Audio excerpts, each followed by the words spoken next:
Olá pessoal, boa noite. Terça-feira, 7 de Sivan, e o Mosaico traz as atualidades da semana com Rony Gottschalk, a conversa com o historiador e empresário Alfredo Zrur, homenagens aos 60 anos do Mosaico e muito mais.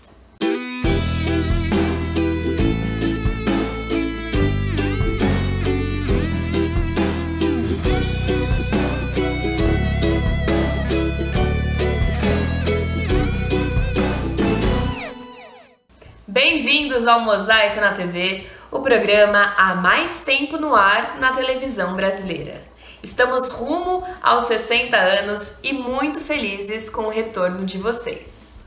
E num oferecimento do Hospital Albert Einstein, Rony Gottschalk chega com as atualidades da semana. Rony, é com você.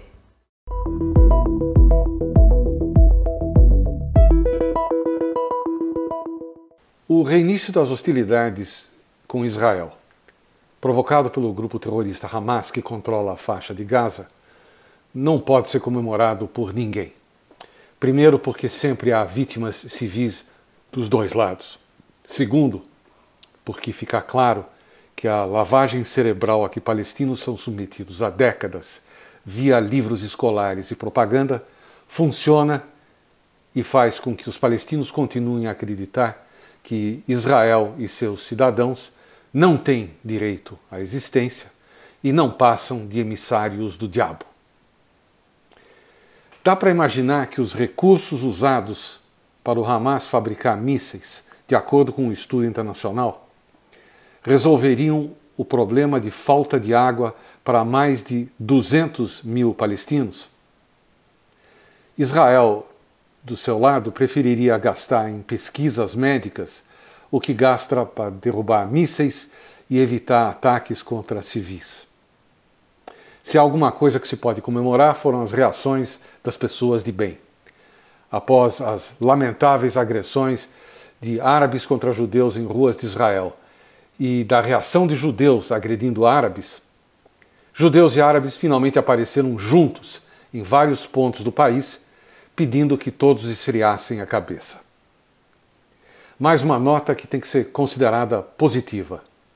Por falar em esfriar a cabeça, embora São Paulo seja a cidade com a maior concentração de descendentes árabes no país, a manifestação pela Palestina do último sábado, que tentou uma provocação passando pela Avenida Higienópolis, o bairro que mais judeus tem em São Paulo, foi um fracasso completo e não teve nem 50 gatos pingados. Prova de que o bom senso e as cabeças frias prevaleceram entre as duas comunidades, que têm negócios juntos há mais de 100 anos. Ela foi apresentadora do Mosaico nos anos 90 e é conhecida por seus trabalhos como atriz no teatro e na televisão. Atualmente, ela compõe o elenco da série infanto-juvenil Bulgados. Quem é essa pessoa? Opção A, Eliana Gutman. Opção B, Cláudio Hanna. Opção C, Clarice Nisquier. Opção D, Ana Paula Arósio. As 5 primeiras respostas corretas que aparecerem no inbox do Instagram do Mosaico ganharão o livro Senhor Mosaico. A alternativa correta vem logo mais, a gente vai de intervalo, não saia daí. Com a Tribuna Judaica, você se mantém sempre informado sobre todos os acontecimentos da nossa comunidade no Brasil e no mundo. Assine a Tribuna Judaica e não perca nada do que acontece. Ligue 0800 55 10 18. O Safra te convida a pensar. E daqui pra frente?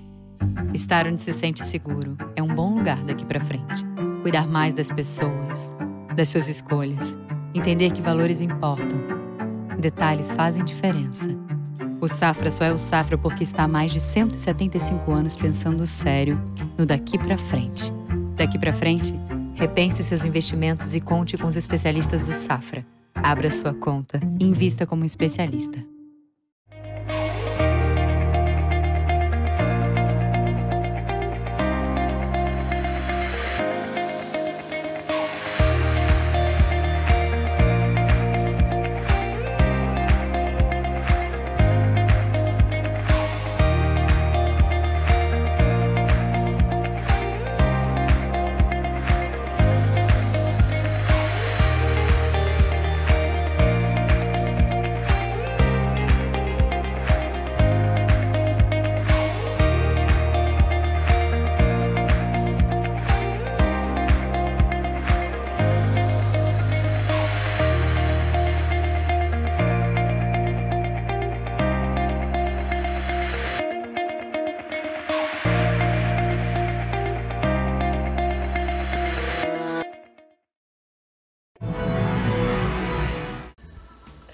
amigo de longa data do Mosaico fez sua homenagem na nossa estação Mosaico 60 MHz. Pode rodar. O que importa é que nós não deixemos de lembrar. Não são meras relíquias do passado. O Museu Judaico de São Paulo tem o orgulho e a honra de ser o repositório de todo o acervo dos programas do Mosaico na TV, desde o seu primeiro programa em 1961. O Mosaico na TV tornou-se um documento vivo da vida da comunidade judaica de São Paulo e do Brasil, sempre com muita seriedade, com profissionalismo e com criatividade. E o Museu Judaico deseja longa vida ao Mosaico na TV, já informando que temos lugar na prateleira para os próximos 60 anos. L'chaim.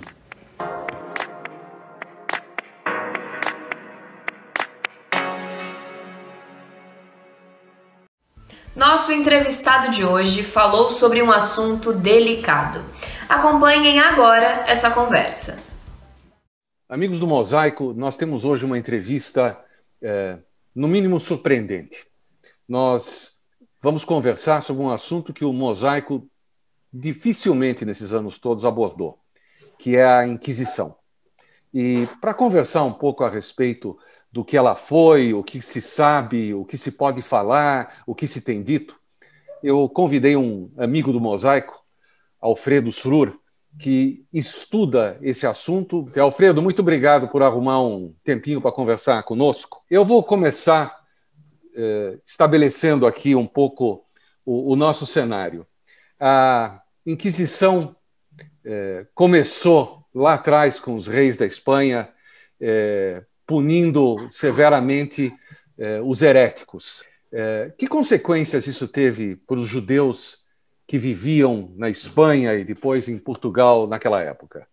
Bom, a Inquisição não começou perseguindo os judeus inicialmente. Sim. Ela começou perseguindo os heréticos. Aquilo começou devagarzinho no século XII. E primeiro foi uma inquisição meio tímida, chamada Inquisição Episcopal, que só os bispos e o pessoal do segundo escalão da igreja cuidava. Os papas viram que eles não estavam conseguindo muita coisa, aí virou uma coisa já que subiu até a Santa Sé, e aí entrou a Inquisição Papal. E ela foi se consolidando, e as heresias estavam cada vez mais florescentes. Aí começou realmente a Inquisição Medieval. Essa Inquisição Medieval só cuidava dos heréticos, ou seja, daqueles que não aceitavam os dogmas da Igreja, não aceitavam a liturgia da Igreja Católica. E a Igreja Católica queria esse monopólio desde que o momento que Constantino impôs a religião católica em 325 no Concílio de Nicéia. A seguir foi se ampliando e abrangendo bruxaria, sodomitas, bígamos, etc., etc., e chegou ao ponto de não aceitar nenhum tipo de povo que se opusesse à unificação do catolicismo na Europa Ocidental.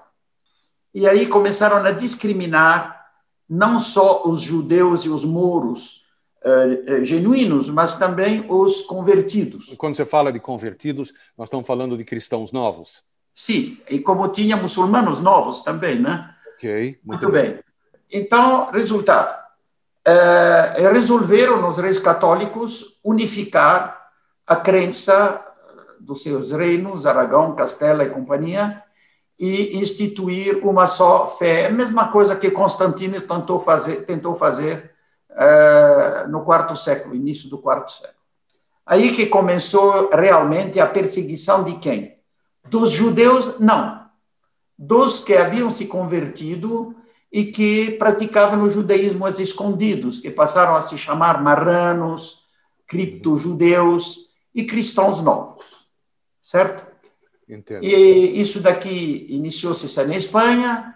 O pior dos inquisidores foi o primeiro, Torquemada, que dizem que era de descendência judaica, mas não era.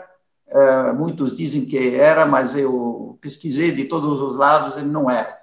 Então, houve um massacre total, que iniciou em 1483 com Torquemada, foi, inclusive, prosseguiram com o segundo inquisidor, que é Diego Deza, que foi tão cruel quanto o primeiro, e aí chegaram à conclusão que os judeus não batizados contaminavam os batizados, os judeus batizados. Os recebiam, os faziam participar dos seus cultos. Os judeus batizados, que os cristãos novos, vamos dizer, eles respeitavam várias tradições do judaísmo e então resolveram expulsá-los. Em 1500, supostamente, Pedro Álvares Cabral, aspas, descobre o Brasil. Certo. Nessa expulsão dos cristãos novos, isso já fez com que eles embarcassem nessa canoa do Pedro Álvares Cabral e viessem para cá para fugir daquelas circunstâncias? De início não, né? Porque eram terras desconhecidas. Bem no início, é claro que não, né? Não havia infraestrutura, não havia nada, não havia perspectivas nessas terras, não só no Brasil, no México, nas ilhas das Antilhas, etc., onde depois houve povoamento, né? De cristãos novos. No início, não. Mas isso ocorreu, sim, a partir de meados do século XVI. Isso sim. Entendo. A partir de meados do século XVI ocorreu, porque a Inquisição acabou se instituindo também em Portugal, porque não havia mais judeus não batizados, nem na Espanha, nem em Portugal. Só havia cristãos novos. Claro. Os raros que conseguiram sair de Portugal foram para a África do Norte e tal, para a Turquia, principalmente, o Império Otomano. E os da Espanha emigraram inicialmente para Portugal, mas logo 5 anos depois tiveram que se converter ou se virar. E lá o rei Dom Manuel não deixou ele sair.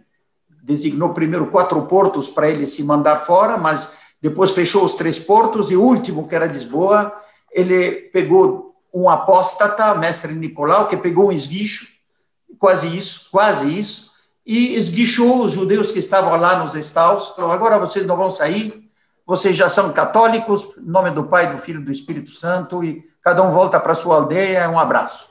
Quando Abraão Sênior foi batizado, no dia 15 de junho de 1492, os padrinhos eram o rei Ferdinando e a madrinha era a Isabela, católica.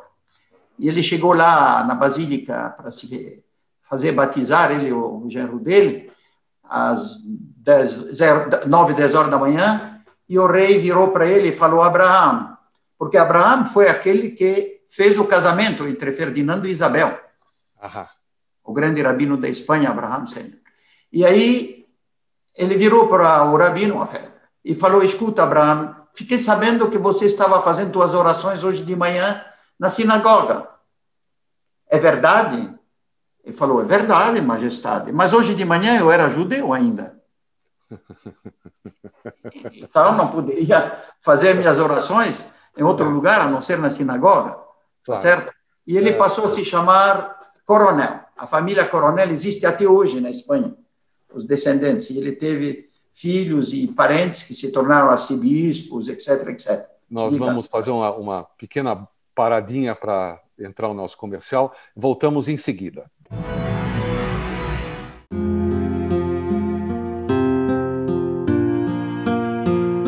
O judaísmo tem regras e costumes para se despedir de um ente querido. E para cumpri-los, contamos com profissionais e voluntários.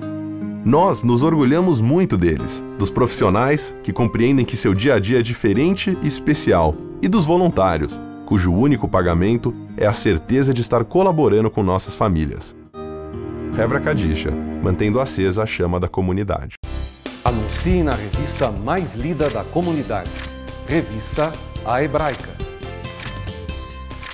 Ligue 3814-4629. 3814-4629.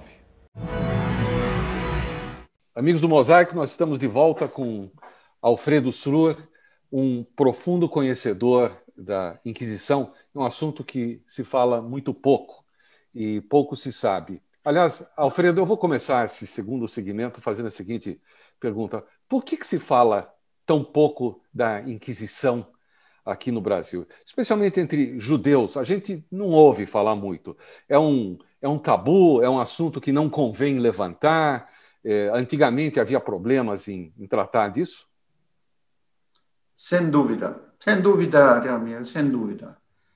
Nós tentamos, naquele Congresso da Inquisição, em 1987, que comemorava o 450º aniversário do estabelecimento do Santo Ofício em Portugal, que incluir nos cursos, nas aulas de história, ou nos livros de história do segundo grau, incluir alguns capítulos sobre a Inquisição. E o MEC, na época, se negou.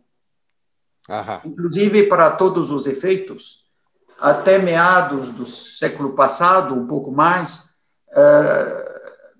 determinados livros publicados pelas editoras daqui tinham que ter o nihil obstat. Nihil obstat, em latim, eu sou latinista também, significa nada contra, em linguagem vulgar. E nenhuma, aceitou de publicar coisa nenhuma sobre a Inquisição, porque o problema era muito difícil e complicado de explicar para jovens de 11, 12, 13, 14 anos como que realmente foi o procedimento da Inquisição, as maneiras de agir da Inquisição, as consequências, os massacres que ocorreram durante a Inquisição, não só que poderíamos chamar de genocídio, era etnicídio, inclusive.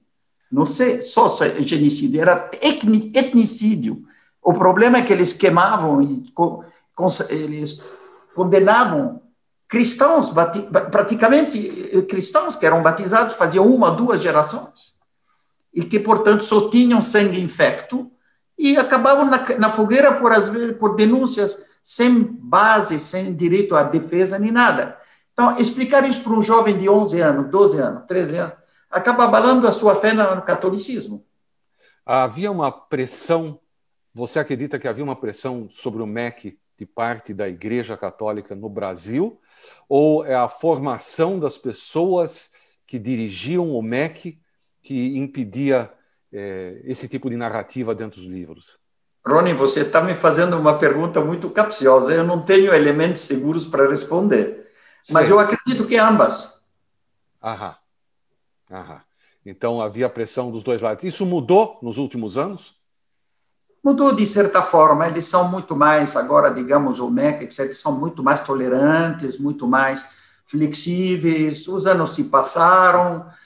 Hoje os evangelistas estão crescendo de uma maneira astronômica, quer dizer, os católicos não têm mais condições de segurar. Se fosse isso há 150 anos atrás, esses evangélicos estariam todos nas fogueiras hoje. Desculpe, mas porque seriam heréticos a rigor. Eu vou voltar um pouquinho na história de novo. 1600 e tanto, já havia alguma estrutura no Brasil, nós provavelmente recebemos uma quantidade significativa de cristãos novos com alguma importância. Quem deles vale a pena a gente destacar para os nossos telespectadores? Sei. Os cristãos novos, para escapar da Inquisição, que era realmente bastante cruel, bastante arbitrária, etc., a partir de meados do 16, começaram a emigrar para o México, emigrar para as Antilhas, emigrar para o Brasil, emigrar para a Argentina, para o Peru, para a Colômbia, Cartagena de las Índias e outros, e acordaram em Portugal, disseram, esses caras aí foram para longe para poder voltar para o judaísmo, se não for de forma aberta, de forma oculta, e vamos ter que dar um jeito nisto, porque senão vai contaminar todas as nossas colônias. E mandaram visitadores. Há muitas coisas curiosas dessas visitações. A primeira das coisas é que no Brasil nunca teve auto da fé. Os que eram denunciados e convictos de heresia ou de práticas contra a fé cristã eram levados para Lisboa, julgados e condenados lá. Isso diferente das inquisições que teve no Peru, por exemplo, em Lima. Em Lima houve auto da fé.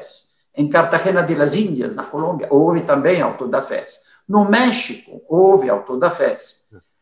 Na Argentina, não houve auto da fé, procederam como no Brasil, mandavam para Lima. Então, essas visitações foram, infelizmente, uma maneira de frear que os cristãos não retornassem ao judaísmo de maneira aberta. Retornaram alguns, sim, quando houve a ocupação holandesa. Aí os holandeses permitiram que os judeus verdadeiramente, não só batizar os judeus de verdade, viessem e se instalassem em Recife. Por isso que a primeira sinagoga das Américas é aquela em Recife. Certo? Okay. Alfredo, por conta do nosso tempo, nós vamos ter que parar essa nossa primeira conversa aqui.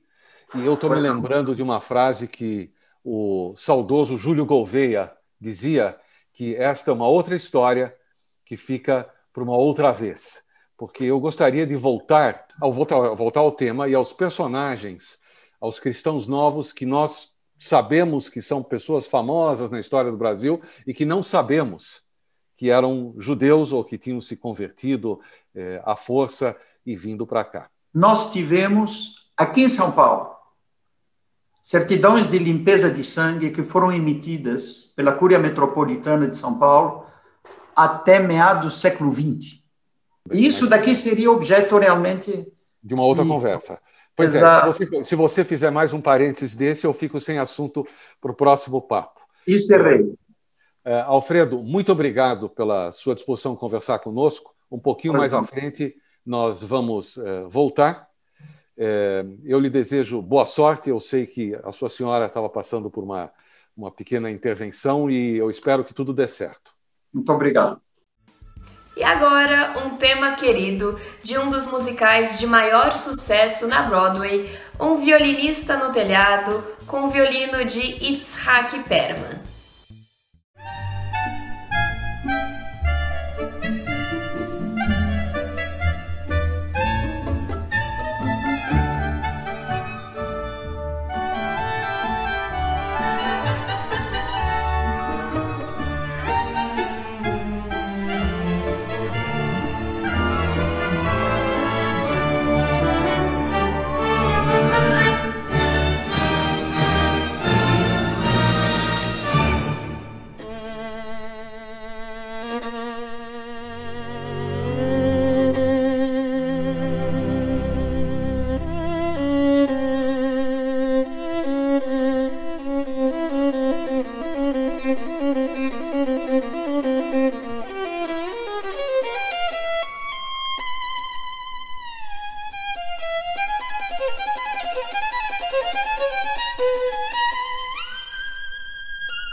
E a resposta certa do quiz de hoje é a opção A.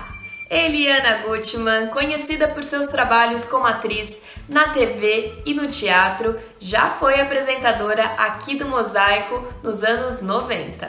Nossa produção vai entrar em contato com os 5 primeiros que enviaram a resposta correta via inbox. Olá a todos, meu nome é Eliana Gutmann e eu tive a honra e o prazer de fazer parte do elenco de apresentadores do programa Mosaico. Na minha época trabalhavam comigo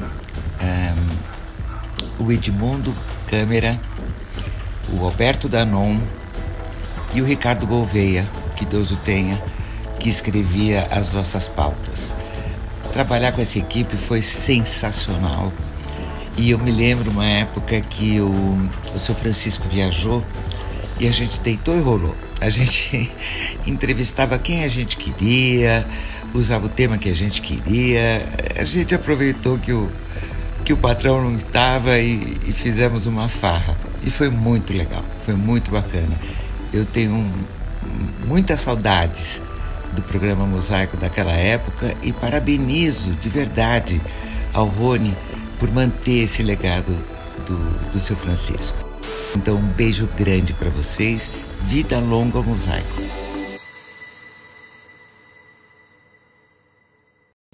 O Mosaico fica por aqui, mas continuamos online no YouTube, Facebook e Instagram.